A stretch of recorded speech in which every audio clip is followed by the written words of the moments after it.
और उसका नाम अय्यूब था, और वह खरा और सीधा था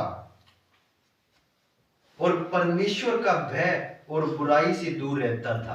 हालेलुया। वो परमेश्वर का दास था, वह खरा था, हर चीज में वो खरा था और परमेश्वर का डर मानता था। खासकर वो भय मानता था और बुराई से दूर रहता था, बुरे कामों से दूर रहता था, पापों से दूर रहता था। ये थी उसकी ब्लेसिंग की लाइफ। और परमेश्वर ने उतनी आशीष दी। उसके पास 7 बेटे थे और 3 बेटियां भी थी। उसके पास 1000 भेड़ बकरियां और 3000 ऊंट और 500 जोड़ी बैल और 500 गधियां, बहुत सी दास दासियां, वरन इतनी संपत्ति थी कि पूर्वी देश में सबसे बड़ा था वो। यानी कि मान लो कि अपने इस गांव के अंदर एक पूरा बड़ा, कुछ भी मान लो जो बड़ा बंदा था, इतनी आशीष परमेश्वर ने उसे दी थी कि उसने क्या किया। तो उसने 4 चीजें ही परमेश्वर के सामने रखी थी। पहला नंबर तो वह खरा था, और दूसरा नंबर कि वह सीधा था और परमेश्वर का भय मानने वाला था। चौथा नंबर यह था कि वो बुराई से दूर रहता था, बुरे कामों से दूर रहता था। इस वजह से परमेश्वर ने उसको इतनी आशीष दी थी।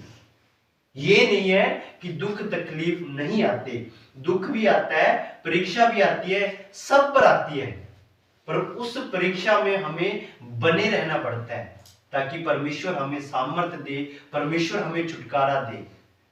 ये था परमेश्वर की आशीष जब उस पर आई थी। और जब उस पर दुख आया तब क्या हुआ। 2 की 9 और 10 पढ़ेंगे। 2 की 9 और 10। तब उसकी स्त्री उससे कहने लगी, क्या तू अब भी अपने खराई पर बना है? परमेश्वर की निंदा कर और चाहे मर जाए तो मर जा। उसने उसने उससे कहा, तू एक मूढ़ स्त्री की सी बातें करती है। क्या हम जो परमेश्वर के साथ से सुख लेते हैं दुख न ले? इन सब बातों में भी अय्यूब ने अपने मुंह से कोई पाप नहीं किया। हालेलुया। क्या हुआ कि जब उसको आशीष थी, उसके पास आशीष रहती थी, सब जगह से वो परफेक्ट था, चारों चीजों में परफेक्ट था, पाप से भी दूर रहता था, परमेश्वर के वफादारी और भय भी मानता था। अय्यूब की फर्स्ट अय्यूब पत्री निकालेंगे, पहला अध्याय।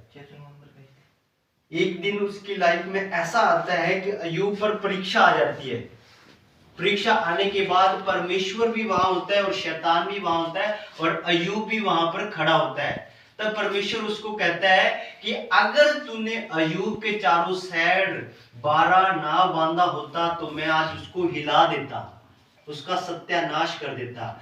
फिर भी परमेश्वर उसको अथॉरिटी देता है, उसको कहता है कि जा, मैंने तेरे को छूट दे दी है कि सिर्फ उसके प्राण की हानि मत करना।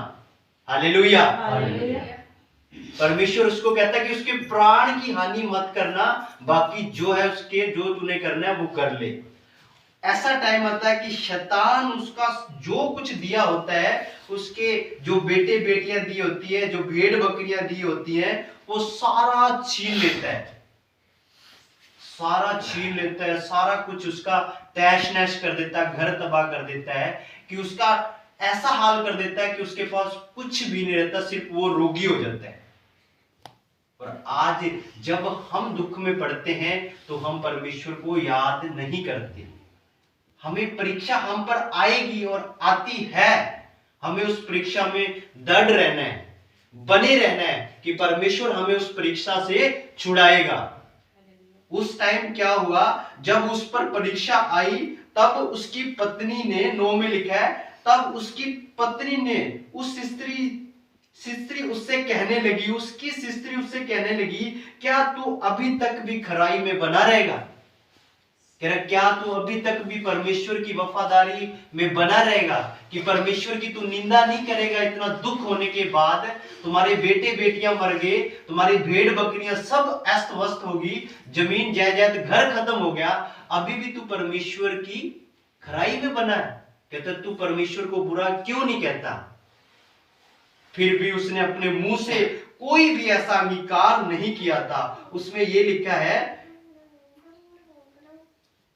लिखा है कि परमेश्वर की निंदा कर और चाहे मर भी जा। उसकी पत्नी कहती है कि परमेश्वर की निंदा कर, परमेश्वर की बुराई कर, जिस परमेश्वर ने तेरे को इतना दुख दे रखा है, चाहे तू मर भी जा।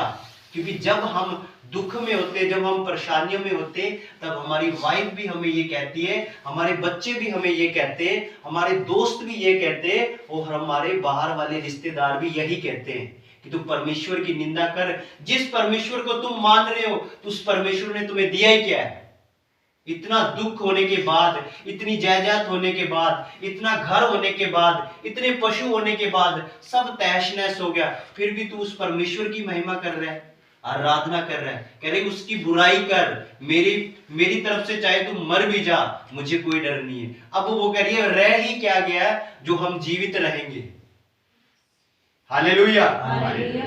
उसके बाद क्या होता है कि अय्यूब ने अपने मुंह से कोई भी ऐसा अंगीकार नहीं करता, क्योंकि वो क्या होता है कि वो परमेश्वर के साथ सीधा और भय मानने वाला और बुराई से दूर रहने वाला बंदा था। और बाइबल हमें बताती है कि अंत में जब ये कहानी पूरी खत्म होती है तो परमेश्वर उसको 2 गुना देता है।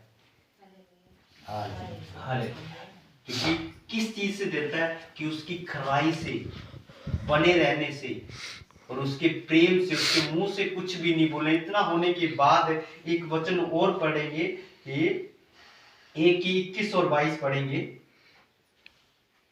मैं अपनी माँ के पेट से नगा निकला और वही नगा लौट जाऊंगा। यहोवा ने दिया और यहोवा ही ने लिया, यहोवा का नाम धन्य है। आमीन।